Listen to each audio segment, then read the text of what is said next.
ਹੱਸ ਕੇ ਜੀਵਾਂਗੇ ਨਾਲੇ ਦੱਸ ਕੇ ਜੀਵਾਂਗੇ ਸਾਰਿਆਂ ਗਮਾਂ ਨੂੰ ਹੁਣ ਭੁੱਲ ਕੇ ਜੀਵਾਂਗੇ ਛੋਟੀ ਜਿਹੀ ਜ਼ਿੰਦਗੀ ਨੂੰ ਖੁੱਲ ਕੇ ਜੀਵਾਂਗੇ ਸਾਰਿਆਂ ਗਮਾਂ ਨੂੰ ਹੁਣ ਭੁੱਲ ਕੇ ਜੀਵਾਂਗੇ ਛੋਟੀ ਜਿਹੀ ਜ਼ਿੰਦਗੀ ਨੂੰ ਖੁੱਲ ਕੇ ਜੀਵਾਂਗੇ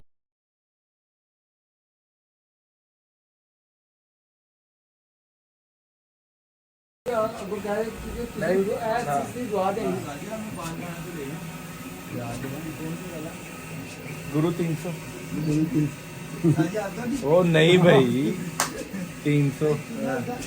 चूना लगा के और नहीं चूना नहीं लगा के चूना बचा के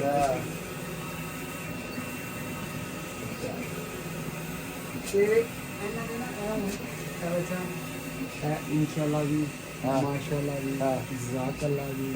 अल्लाह सारे दर्शक ਇਹਨੂੰ ਕੋਈ ਥੋੜੀ ਇਸਲਾਮ ਨੂੰ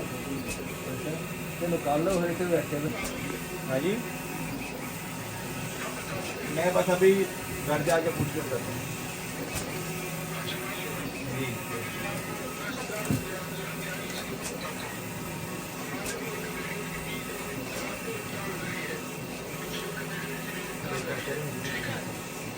अच्छा